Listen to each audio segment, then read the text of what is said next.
क्या आप यकीन करेंगे अगर मैं कहूं कि एक ऐसी नदी जिसे कभी वैज्ञानिकों ने डेड रिवर यानी मरी हुई नदी घोषित कर दिया था, आज एक खूबसूरत जन्नत बन चुकी है। ये किसी फिल्म की कहानी नहीं, बल्कि एक देश की जिद और मेहनत का जीता जागता सबूत है। और यही कहानी हमारी गंगा यमुना जैसी नदियों को भी नई उम्मीद दे सकती है। नदियों का भयावह अतीत कुछ दशक पहले इज़राइल की यारकोन और किशोन नदियों की हालत ऐसी थी कि उन्हें नदी कहना भी गलत लगता था।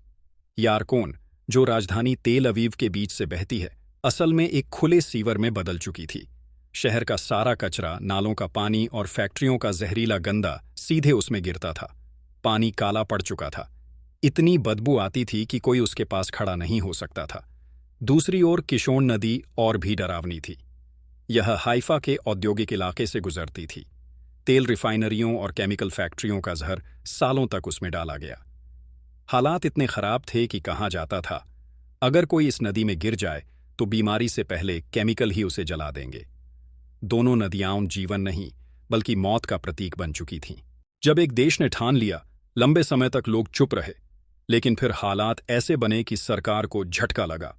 जनता का गुस्सा, पर्यावरण कार्यकर्ताओं का दबाव और कई दुखद घटनाओं ने देश को सोचने पर मजबूर कर दिया। फैसला हुआ, अब और नहीं। इन नदियों को बचाना ही होगा, चाहे कितनी भी मुश्किल क्यों ना हो। लेकिन असली सवाल था, कैसे? क्योंकि समस्या सतह पर नहीं थी, बल्कि नदी की आत्मा तक समा चुकी थी। समाधान: समस्या की जड़ पर वार इज़राइल ने जो रास्ता चुना, वह पूरी दुनिया के लिए मिसाल बन गया। उन्होंने कचरा निकालने पर नहीं, बल्कि उसे नदी तक पहुंचने ही से रोकने पर ध्यान दिया। 1. गंदे पाइप बंद करना।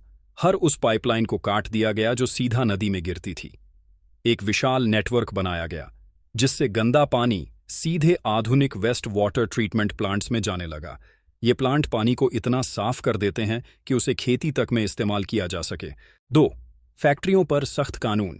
हर उद्योग को अपना वेस्ट ट्रीटमेंट प्लांट लगाना अनिवार्य कर दिया गया। नियम तोड़ने वालों पर भारी जुर्माना या बंद करने का आदेश।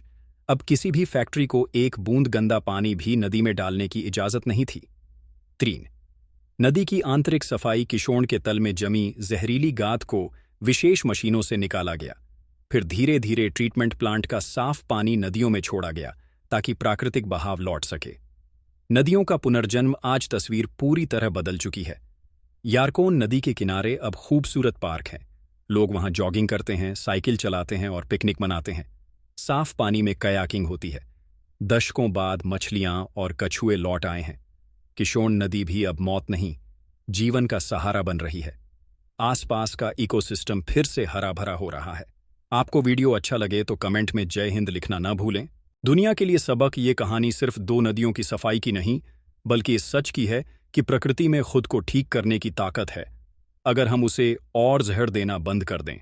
असल समाधान कचरा निकालने में नहीं, बल्कि उसे नदी तक पहुंचने ही न देने में है। भारत के लिए सीख: यारकोन और किशोन की गाथा सुनकर हमारी गंगा और यमुना याद आती हैं। हम उन्हें मां कहते हैं, लेकिन उनकी हालत किसी से छिपी नहीं है। नमामि गंगे जैसे अभियानों में ट्रैश स्किमर्स, कचरा पकड़ने वाली मशीनें का इस्तेमाल हो रहा है, जो अच्छा कदम है, पर यह सिर्फ सतही इलाज है। असल बीमारी वहीं है, गंदगी को नदी तक पहुंचने से रोकने की। सोचिए, अगर भारत में भी एक जीरो डिस्चार्ज नीति लागू हो जाए, यानी कोई भी शहर या फैक्ट्री बिना ट्रीटमेंट के एक बूंद गंदा पानी नदी में न बहाए, तो हमारी नदियां भी फिर से सांस ले सकती हैं। उम्मीद की किरण। इज़राइल ने कोई जादुई तकनीक नहीं बनाई, बस इच्छा शक्ति दिखाई। यही हमें भी करना होगा। सवाल यह नहीं कि हमारी नदियां साफ कौन करेगा, बल्कि यह कि उन्हें गंदा करना बंद कौन करेगा। अगर एक देश ठान ले, तो कोई भी नदी मरी हुई नहीं रहती। आज जरूरत है साफ सोच और मजबूत इरादे की, क्योंकि नदी की जिंदगी उसके पानी में नहीं, बल्कि हमारी नीयत में छुपी है। आपको वीडियो अच्छा लगे तो वीडियो को लाइक करना ना भूलें, और कमेंट करें, सब्सक्राइब करो और अपने दोस्तों के साथ शेयर करें। जय हिंद, जय भारत।